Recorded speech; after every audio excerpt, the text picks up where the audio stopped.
Well, thanks for joining us, everyone. We're going to talk about retention in streaming TV. Subscription fatigue is definitely a thing, and there's been some studies and such showing people are starting to cycle through a bit more, and people are getting maybe pulling back on their spending a little bit. We're going to talk about what streamers can do to attract and retain viewers, and how they're going to respond to this. So, do a brief intro for myself first. My name is Jared Newman. I've been a technology journalist for 16 years now. I cut the cable TV cord in 2008, and then started writing a weekly streaming column in 2014, and then a newsletter called Cord Cutter Weekly. A couple of years after that, has about 35,000 subscribers. Check that out if you want. And if you all want to make some quick intros, your name and what you do, generally, that'd be great. Okay, nice. Great. Awesome. Well, thanks everyone for attending our panel. Jared, thank you so much for inviting us. My name is Robin Eller. I oversee digital product at Starz. So just all of our direct-to-consumer apps, whether you're on Roku or an iPhone device or any smart TV or mobile app, that's the team that I lead. And I think I cut the cord in 2000. I feel like I was one of the earlier ones. Even I like that we're all naming this when we finally. Yeah. Well, I mean, Cord Cutter Weekly, we're in good company. I don't know, maybe 2005. Wow. Really nice. early on. There weren't a lot of options beyond. No, cable. I thought I was old school with it. Yeah. So thanks for having me. Yeah.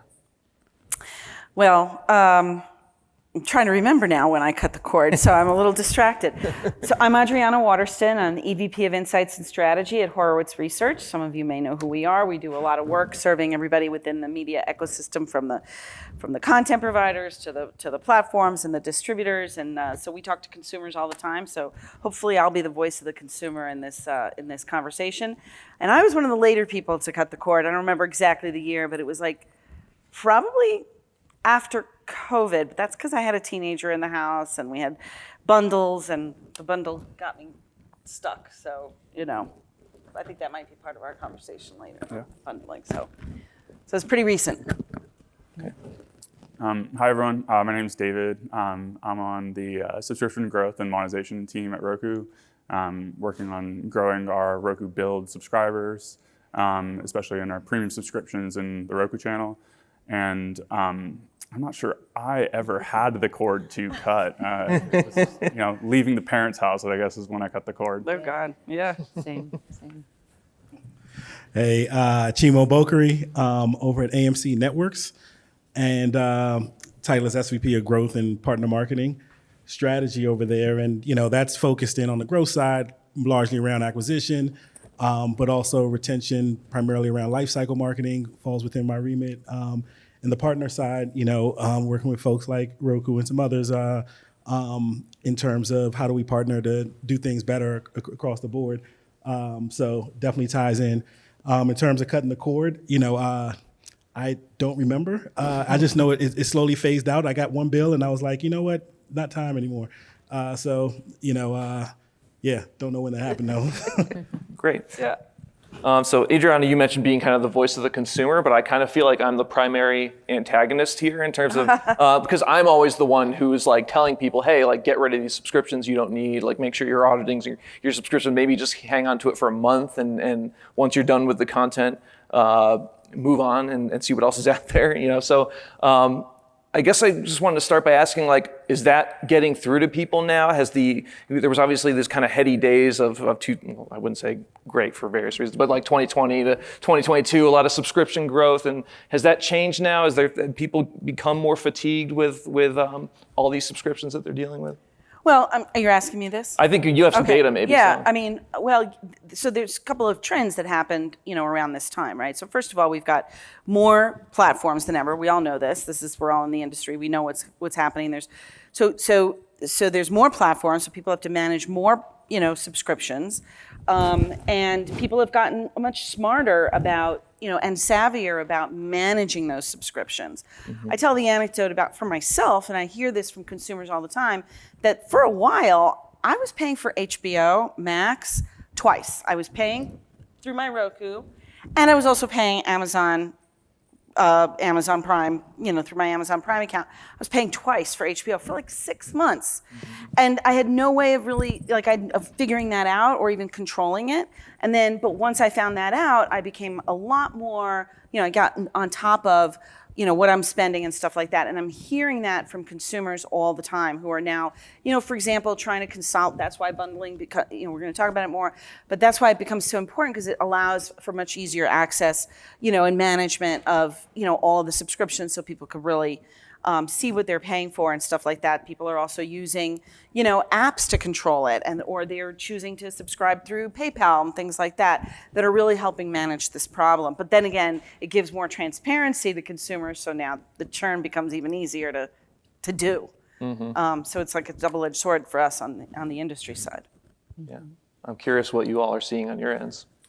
I think it's an evolution. Long gone are the days of every single, if you say you have a subscription to Netflix, that meant you were in one plan that was billed monthly at one price point and offered one experience. And, we've evolved from that, and it's no longer a one-size-fits-all strategy.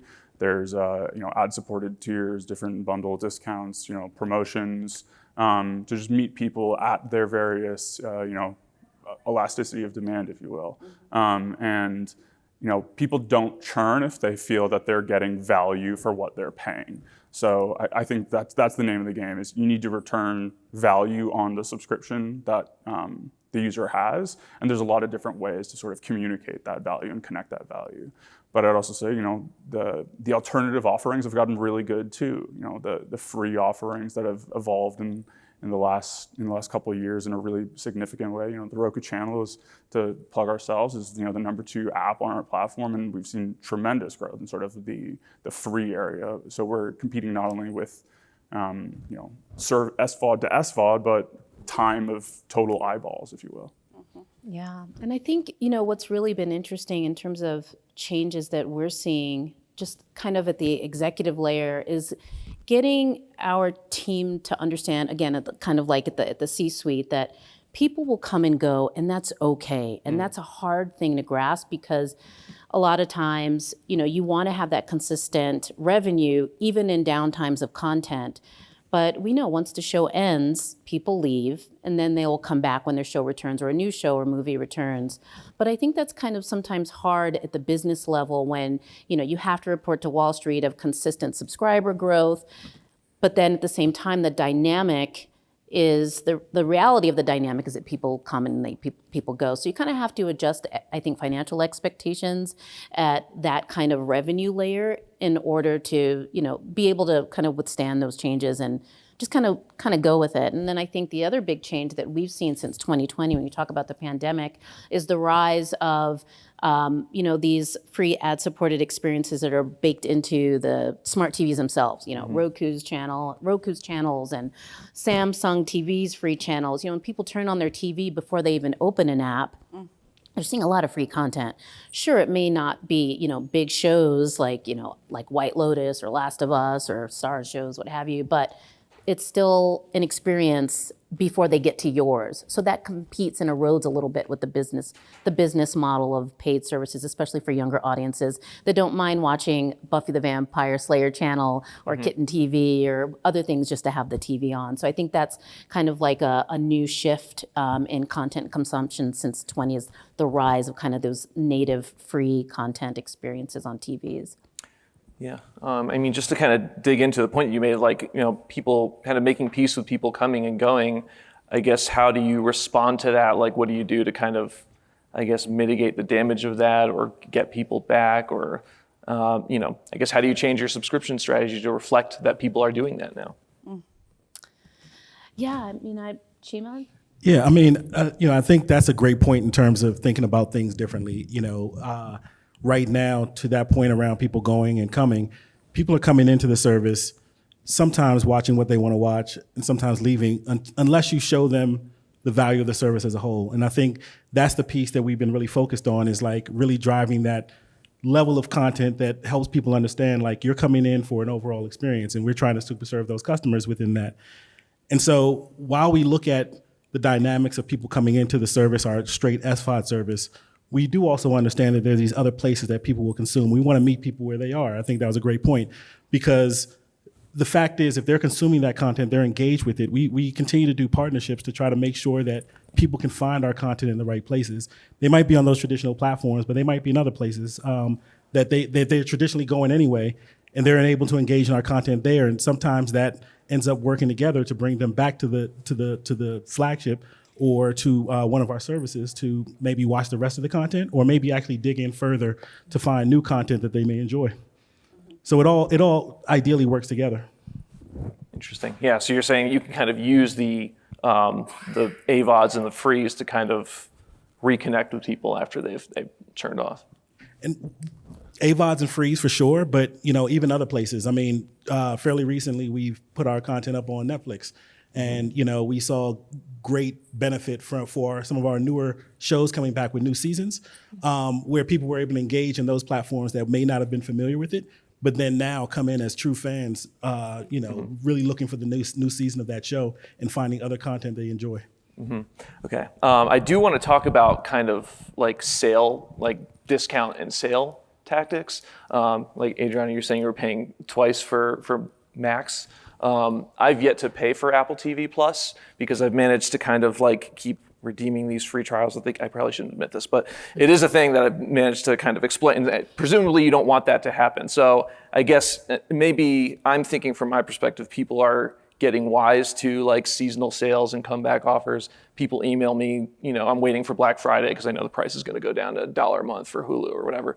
So, I mean, is there some sense that you need to adapt to that or figure out how to maybe get people to pay what they're actually willing to pay? I think there's an idea of like the right plan for the right user at the right time, and as more and more plan types are popping up, I think again, it's value meets price paid for that particular user. And if that means that, for you, Jared, you're gonna need a $199 promotional offer to get your foot in the door and give the opportunity to, hook you on a show that keeps you around, month after month, like maybe that same offer might be $3.99 for me or $5.99 for Chima or whatever. So sort of the personalization aspect of this, I think is a big one. And then just to connect to a prior idea, like Roku in particular has maybe an advantage in this that is a slightly different problem that Chima or Robin face, where a cancellation in their silo leads to a new opportunity to sell another subscription. Mm-hmm. And then I think you need to just trust that there's going to be return value, and there's ways for users to sort of pay what they're willing to while also getting sort of like the value of the service over the course of its lifetime. It's not just that, I've subscribed, I've canceled. It's not necessarily a bad thing if I'm subscribed 8 months out of the year or something. Yeah, and I want to just bring some perspective. I love what you're saying about value, because that question about, do you catch people at the right time when they're willing to pay $199?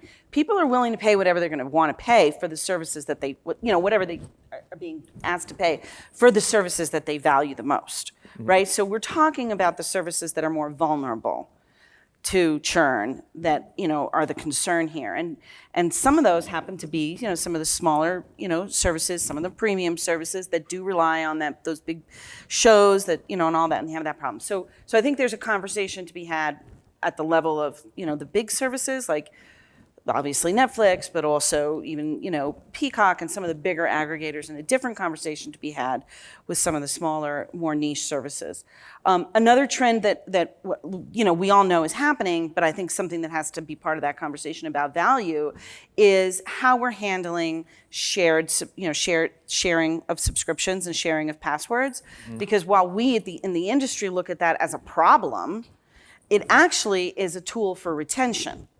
Because if I'm sharing across 3 or 4 people, then that perception of value, it changes, right? Because it's not just one person paying that, it's one person, 4 people paying for that generally, or whatever it is. And also, what I might value on that network or on that streaming service today may not be what my other person that I'm sharing it with values tomorrow. So, rather than having that problem that you were talking about, the show ends and people churn off, you actually can extend that subscription because of that. So while I understand we have to control issues of shared passwords and stuff for obvious reasons, we also have to think of it not necessarily always as foe, but actually as, a friend to retention. Yeah, we share that same belief as well at Stars. Once we started realizing, doing some, deep diving into our data around the level of password sharers, we turn that into an opportunity because we have this exact same belief and philosophy. And so when we saw that folks were sharing passwords, we said, hey, we see you. We know you're sharing passwords. But, you can get onto your own plan for this discounted rate. And that discounted rate is the same that the other discounts out there that you can find on the internet, whatever. But like you said, these are already engaged, interested fans of the channel. They just happen to be piggybacking off of someone else's account.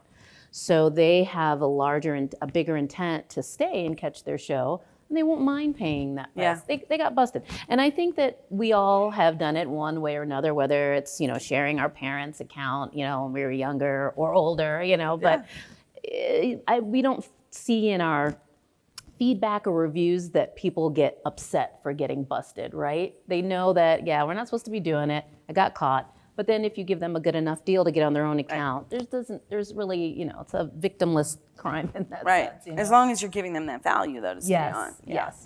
I do. See, Sorry, go ahead. Sorry, just really quick. I think, this speaks to this level of where you come in, right? Because even an annual plan, right, for a certain consumer is a better option, right? It gives a lower level on the monthly level. And it depends how people are doing their math, and different people do it in different ways.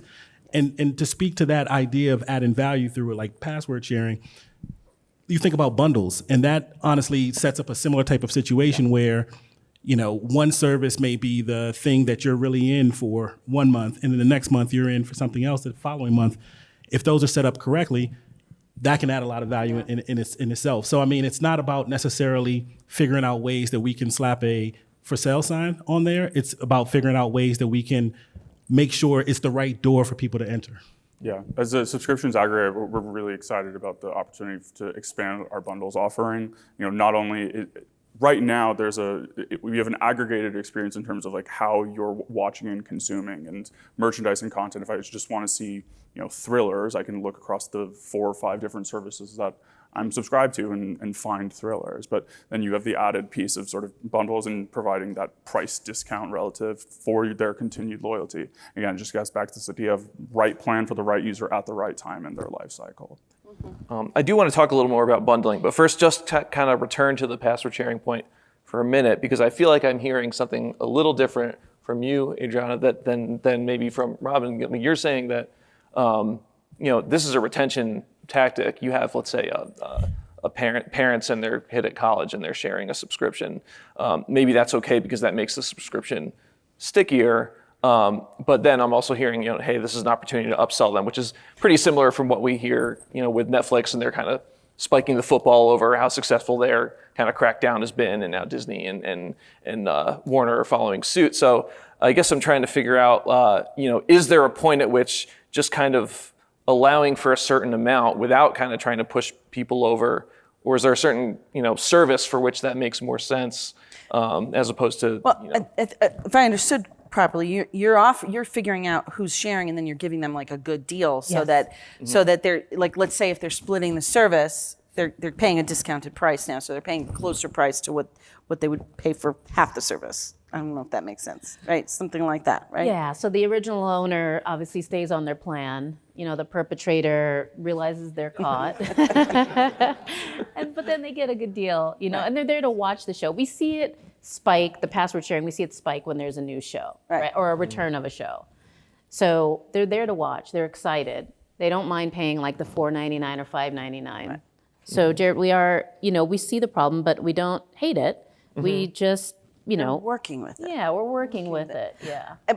But also, another thing about this password sharing thing that I find really interesting is you use the example of like the kid sharing, or you said, yes, the parents' password. But what I'm hearing, especially among Gen Zers who are, living like older Gen Zers who are already independent, living, but they're sharing passwords across all these services with their friends. And like, I'll pay for Netflix if you pay for Hulu, Right. and I'll pay for whatever AMC Plus, and so that's really the dynamic that's happening with the password sharing that I think is really the interesting part of it. And Venmo allows you to set up like automatic monthly payments to a friend now. So they've just completely streamlined that whole operation. Right. So, I mean, but imagine if like we went into these relationships with people saying, hey, do you want to share this with somebody? Like, here's the price for you. And hey, you want to share? And some of the services, I think Hulu has that already set up. But like, imagine if we were proactive about that, right? And really encouraging that, which by the way, now encourages more and more people to actually engage with the platform, which we want because higher engagement Yeah. creates value. Do you have data kind of showing that that's something people would want or go for? I mean, not data that I have here with Yeah. me, but yeah, I mean, consistently we've done research on this, and this is what we hear, especially among these Gen Z audiences. Yeah. Okay. So going back to the point about bundling, obviously that's another tactic. I think there was a whole other bundle panel, but I still want to talk about it anyway. People want it. I think what I'm wondering is why haven't we seen more discounted streaming bundles yet? I mean, to Disney has kind of their own, and then Disney and Warner have their own, and I think Starz and BritBox have one. Is that right? Starz and BritBox. We also have HBO Max, AMC, There's a Max and your bundling. and Netflix. Yeah. Yeah. So we have one with BritBox just on D2C, but then through our partnership with like Prime Video and like those other those storefront partners, then we have bundles with them. Yeah. And that's with HBO Max, AMC, Prime Video, Okay. Netflix. Yeah, because I feel like I haven't seen a lot other than that. So I guess I'm wondering why. Especially you look at Roku, I don't see like a ton of aggregating multiple subscriptions under a discount kind of thing. Yeah, so I think this is one that at least hopefully, as soon as the ball starts to roll a little bit, there will be a bit of a FOMO and there will be a bunch of jumping in. There's maybe some hesitation from partners to not be wanting to be the first one. That's why you see most of the bundles right now are sort of within the same family group. But I think this is where the industry is at least going to dip their toes in the water and see like, is this the way to sort of create the value for the customers? Because the customers seem to, there seems to be a drumbeat that might be growing for it. There's a couple other ways that Roku could go about this as well. We have our Roku credit program where we can bridge the gap in sort of like the first time there's an experience or an action that we want a user to take. We're able to sort of give them a couple of dollars to spend, and that might be the first taste into hey, try this thing out or whatever, and is effectively another way of sort of offering that bundled discount. How do you get that credit? That was completely off my radar. So how does that work exactly? Yeah, so it depending on certain actions or during campaigns that we'll run, buy a second device and get some credit associated with that, or add your method of payment, and maybe it's something that you didn't want to do before, or you didn't realize sort of the benefits of being able to sort of now be integrated into our payment system, be one click away from any of your subscriptions. Like, oh, okay, I'll do that, and you're giving me a couple of dollars to sort of have that happen. So, if we could set up get a little credit to add your second subscription, effectively sort of starting to create sort of that bundle mentality. Generally, we've seen the bundles that we have, as mentioned, we have with Starz and a few others as incremental. And so it's not necessarily that folks are saying, hey, oh, you know what, I have this service, let me just add a bundle to this. That's happening for sure. But then beyond that, you're having folks that are now saying, oh, this could be something I want to dive into, in the same breath as we were talking about before, in terms of people starting to discover and learn about some of the content, some of the other things available on the service. It gives them another route to step in. And a lot of times we see the bundles as strong retention tools as well, where people stay in those bundles because of the fact that now they have a broader breadth of content. Maybe it makes the value equation different for them. But either way, they're going into that space. And as we launch more bundles, we see the different behaviors within those spaces. And I think that's going to be the great thing of working with the host of our partners in terms of finding new ways to bring in those customers and new ways to, bundle. Because I think what I wonder is like I want to be able to go into the Roku channel, those premium subscriptions, and say I'm going to pick 5, and then it should cost me 60% of if I subscribe to all 5 separately. But that flexibility is not really there yet. You have more like one-off a company partners with another company. So when are we going to get to something that's, or will we ever get to something that's a little more flexible that way? I think we will. And we're trying to create win-win-wins, which is a win for our partners, win for the users, and a win for us. And I think that that's the perfect opportunity. It's definitely an area that we're hoping to expand a lot on. Yeah, I think we're going to get there too, Jared. I mean, I think everyone in this room will agree that streaming is starting to get closer and closer to cable. I was just going to say, you mean you want a multi-channel package?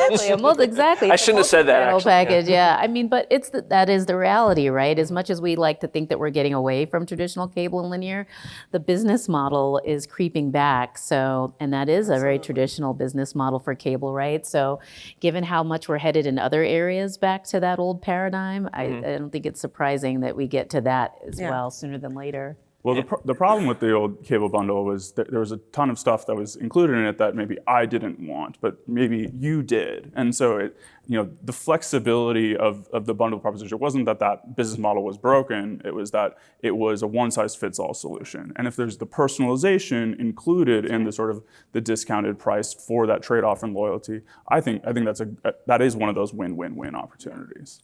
100%. And that, from the consumer perspective, is really what they want. I mean, they say they want it a la carte. They said that all those years and whatever. And what they really meant was that. Yeah. Was I want my bundle. I want my bundle. Exactly. Like, I mean, I'm sorry if there's anybody from Disney ESPN here, but like, why did I pay for ESPN? How much money was ESPN getting per subscriber all those years? Like, what, $15 a subscriber? And I never watched it, but it was in you couldn't get away from it. I mean, I'm not trying to demonize ESPN, but that's exactly the problem that existed. So if we can solve that problem, but think about what worked in that old model, I think we'd be in right where the consumer wants to be. Is there a downside? Is there some blocker that I'm missing? Maybe maybe a couple companies don't want to be accountable to each other, or is it just, what gets in the way of ultimately making this kind of thing happen? I love the fact that folks looked over. This person can answer. I mean, listen, I think there's a lot of pieces at play with this. There is just setting up the tech of it all and making sure that can happen, whether it's a bundle of 2 services or 3 services or otherwise. It's also to that point of, your point around being able to have the full flexibility of the bundle. Mm-hmm. How does that happen within Roku? Does that happen on OEMs? Does that happen in, and is that different in different places? Mm-hmm. And how is that managed when it's done differently in different places? I think in general, the idea of allowing people to get in the ways they want to is the ideal. And I think nobody would disagree with that. I definitely don't have the answer in terms of what the exact path is from here to there, but I think we're all in agreement that, we want to find a path towards that sometime. Yeah, I mean, I think a challenge is that when we had, the multi-channel of yesterday, we had an industry that, for whatever, problems and dramas we had internally, but we were all on the same page and we were all playing the same game. But now we've got Netflix, we've got YouTube, we've got, Apple TV, we've got, Amazon Prime Video, all of whom are outside of the quote traditional media brand, ecosystem that aren't necessarily going to play that game. And unfortunately, some of those services are highly, highly valued. So if they're not in that multi-channel bundle, then, or whatever we're going to call it, then what is the perception? How is that going to impact perception of value from consumers? Yeah. Some of them want to be the aggregators themselves. And so, yeah. Interesting. So we haven't talked yet about kind of like subscription cycles. Obviously, like monthly and annual are the big ones, but I know if some streamers do experiment with like quarterly. Is there room to kind of do like quarterly or daily or pay-per-view, any of these things that are kind of outside that monthly, yearly paradigm? Yeah, we see at Starz a lot of our subscribers being attracted to those 3 and 6 month plans, especially if their show's running 3 months, which they typically do, if you throw a skip week in there. And so or there's a show right on the back of it that leans into another one. So we actually try and drive our subscribers to those 3 and 6. Obviously, there's more LTV and ARPU associated with those, less churn because their card isn't being pinged 12 times a year. So, I mean, our business, we don't have live events for like pay-per-view or daily, like, a daily model, but multi-month, absolutely, yeah. Anybody else have any thoughts on that?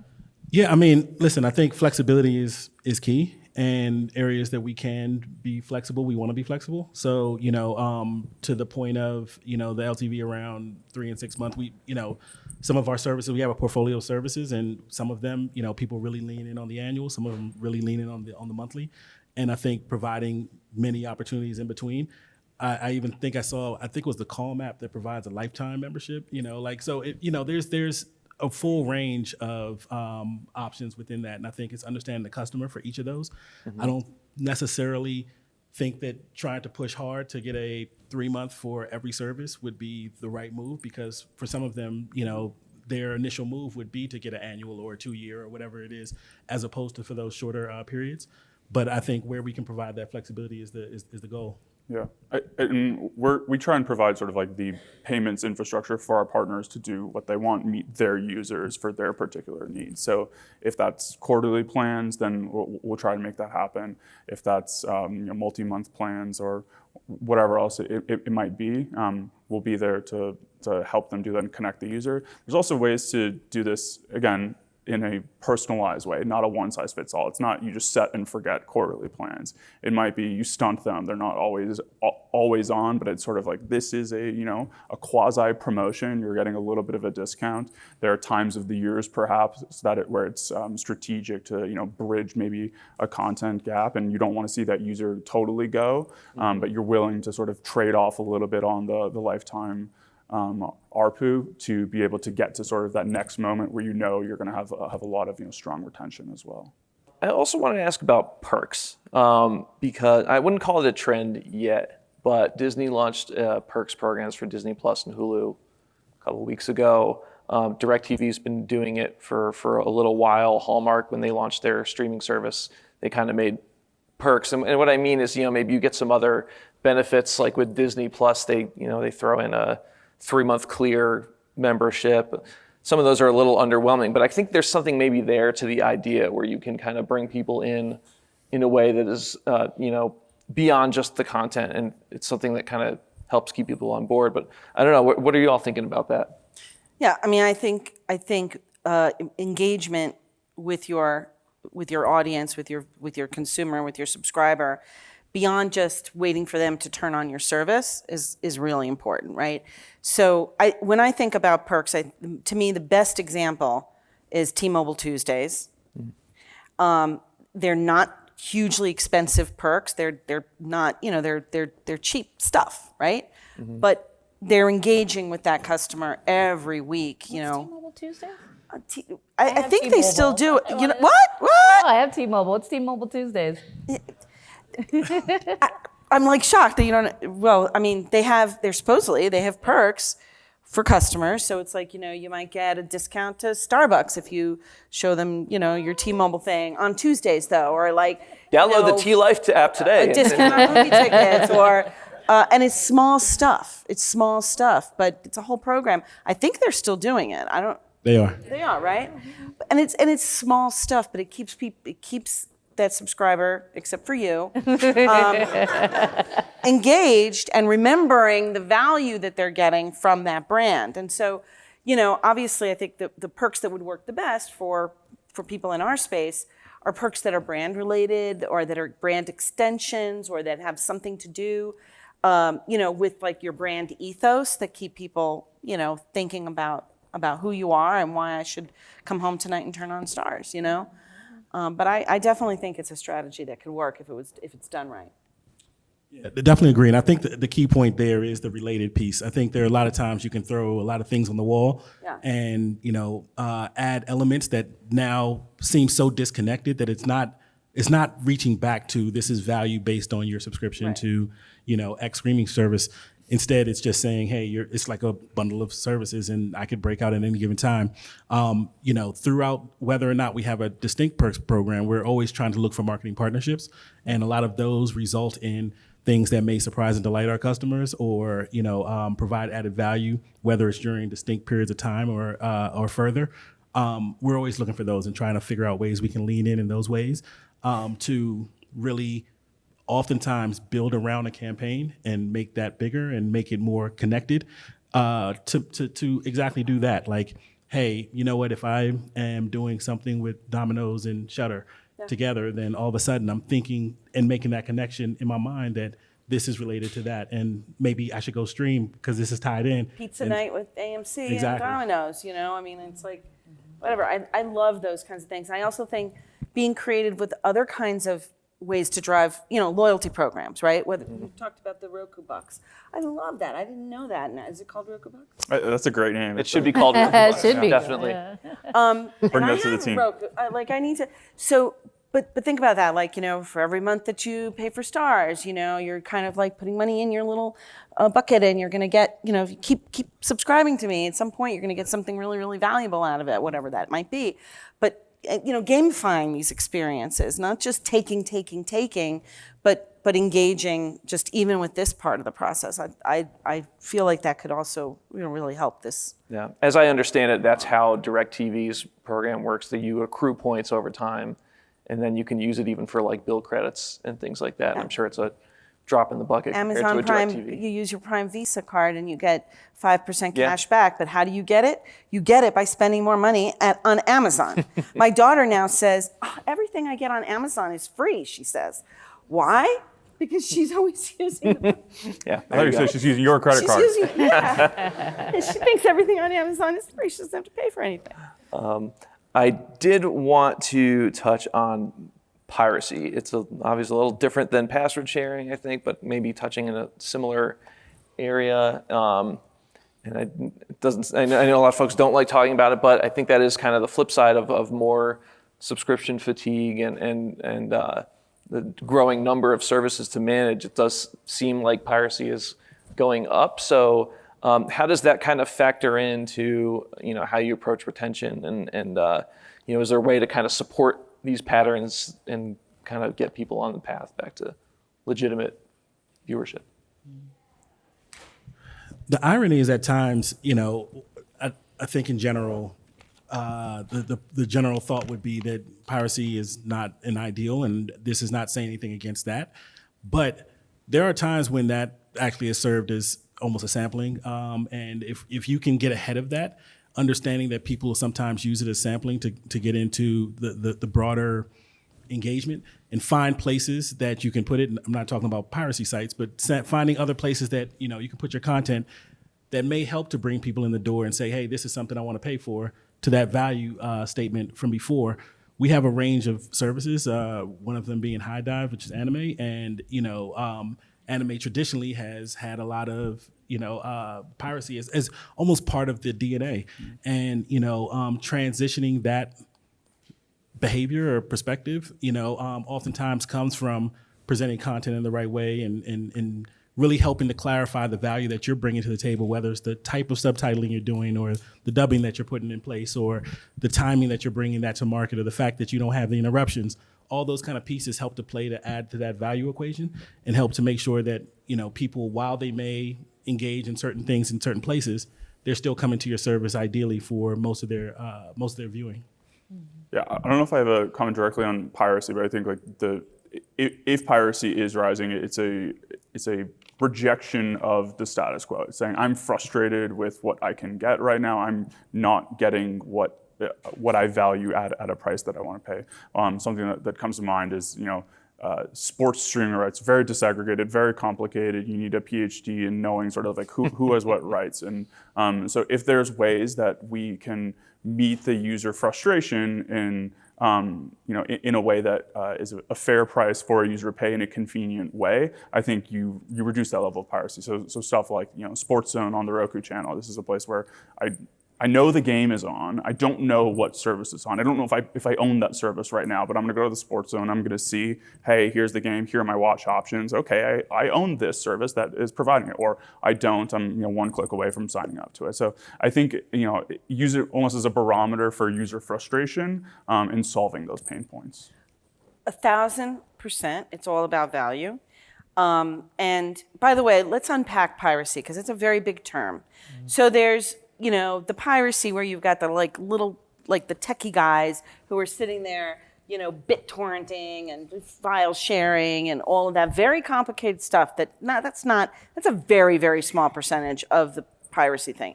Most people are actually buying jailbroken devices or paying subscriptions to, and they're paying a lot of money. I've heard of people paying like $300 a year for access to piracy IPTV type sites. So, but they're paying. They're just not paying you, right? So I think we really have to examine that, and I think that David is exactly right that for some reason those people are not finding the value out of the options that are out there. But it's not that they're unwilling to pay. They're just not willing to pay in the scenario that they're being given right now for the content that they're looking for. And most piracy is that we've seen, and this again is anecdotal from qualitative research, but so I don't have this documented, but in hard data, but from what I hear from people, when they pirate stuff, it's not like, oh, I'm gonna go and find what I can pirate and watch that. It's, oh, I want to watch this movie, and now I'm going to go to all the things that I'm paying for. I can't find it, so now I've got to find this other alternative to get it. So, sometimes it's easier to do it. Or Amazon is asking me for $20 to rent a movie that's 10 years old, right. or something like that. So that, yeah. So it is really goes down to value. We got a few minutes left. Does anybody want to ask any questions? No? Yes? So how are you guys thinking about the concept of content being the lead to get eyeballs in? And when that season concludes, what are the strategies for retention and growing the LTV? How is that coming through in the ad platforms today? So the question was, I think, you have content, people are subscribing to access certain content, and how do you retain after that is over? Is that right? Yeah, I mean, I think just thinking about some of our services, while content is the lead, we have targeted services that are really built around that type of content in many ways. So somebody may come into our service, AMC Plus, for The Walking Dead, Daryl Dixon. And, if they come in, they're watching that show. After that, they have access to a number of other shows within that same universe that they may engage with. They may be horror fans because they're watching that. Bundled in with AMC Plus is Shudder, and so they're able to watch that. And I think, to your point, if you focus only on that key piece of content that they're coming in for, that's where we've seen issues. And so, we really have to lean in, whether it's ourselves with our own lifecycle programs or partnering, in many ways to figure out how to work in partnership to say, hey, how do we engage those fans and help to bring up other content that we know they'll be interested in based on the way they're engaging, whether that's based on what we've seen other people engage with or based on, what they've expressed interest in coming in the door. I'd say the way we approach this is solving as an analytics question. If a user is only watching one show at a time, and we know that's all they're watching, the likelihood of them churning when that season is over is really high. So getting as many personalized recommendations in front of them to try and diversify that. Whether there's a magic number of diversity and breadth of content that a user might watch, sort of getting those different shows or cross-sampling in front of the user prior to that moment when we know they're going to churn, which is fairly predictable in a seasonal way. Yeah, I have a question for Chima. Since AMC Plus has both an ad and an ad-free plan, there's been some research from Antenna, the data provider, about some trading down from the ad-free plan to the ad plan for people to save money. It still is relatively rare, except the one exception being Netflix, and then presumably you would see the reverse of people maybe on the ad plan, they get fed up with seeing so many ads and they upgrade. I'm curious, since I have to look up the Stars, I know only has the ad free, but since AMC Plus has an ad and an ad free plan, I'm curious if you have any insight into consumers trading down or trading up across those plans. We do. And, what we haven't seen a lot of, and, we kept a very strong eye exactly for your question, was to see if people were trading down.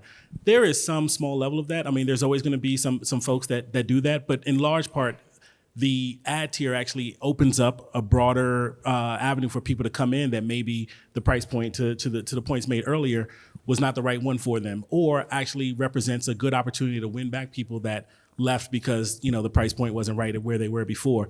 So to date, we haven't seen a large portion of users trading down, but it's something we keep an eye out for. And in the end, we still think of a user's a user, a subscriber, as long as they're engaging with our content. And so while that behavior is not what we're looking for, if they're still engaging with the content and that's the way they want to do it, we're okay with that as well. If I could add to that, there's the sort of North Star of the right plan, right user, right time. That's not a one-time equation. That evolves. So a user who was right for them to be in the ad-supported tier at one point, it may now be right for them to be in the ad-free point. So just getting them to the plan that is right for them at that right time. There's a stat I'll never forget, which was at one point, it's probably still true, Hulu was making more money per user from the ad-supported than from ad-free, which then explained why ad-free got more expensive. But we're at time now, so I think that'll do it. So thanks, everybody. you. Thank you. Appreciate it. Thank you so much. Nice job. That's great.